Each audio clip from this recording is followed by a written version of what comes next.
ஆண்டவராகிய தேவனுக்கு மகிமை உண்டாவதாக. இன்னைக்கு நம்ம தியானிக்க போற வசனம் 98ஆம் சங்கீதம் 8ஆம் வசனம்.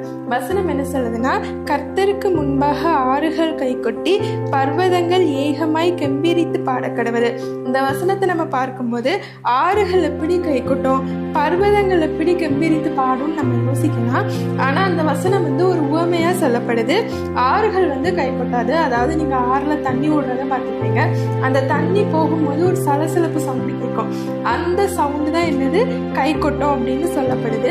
அது மட்டும் இல்லாம கர்த்தர் பூமியை நியாயந்திருக்க வருகிறார். அதனால அந்த சந்தோஷத்துல என்ன ஆகும்னா, பர்வதங்கள் என்ன பண்ணுமா, கெம்பீரித்து பாடும். பர்வதங்கள் எல்லாருக்குமே தெரியும், அது அசையவே அசையாது. ஆனா கர்த்தர் ராஜரிகம் பண்ணுகிறார். அவர் பூமிக்கு மறுபடியும் திரும்ப நியாயத்திற்கு வருகிறார் அப்படிங்கிற சந்தோஷத்துல பர்வதங்கள் கூட என்ன பண்ணுமா, கெம்பீரித்து பாடுமா, ஆறுகள் கூட கை கொட்டுமா. எனவே நீங்களும் நானும் வாழ்க்கையில எப்படிப்பட்ட சூழ்நிலைகள் இருந்தாலும், கஷ்டத்தின் மத்தியில இருந்தாலும், கர்த்தர் உங்க வாழ்க்கையில செஞ்ச நன்மைகளை நினைச்சு பார்த்து நீங்களும் ஆறுகளை போல கை கொட்டி பர்வதங்களை போல கெம்பீரித்து பாடுங்க.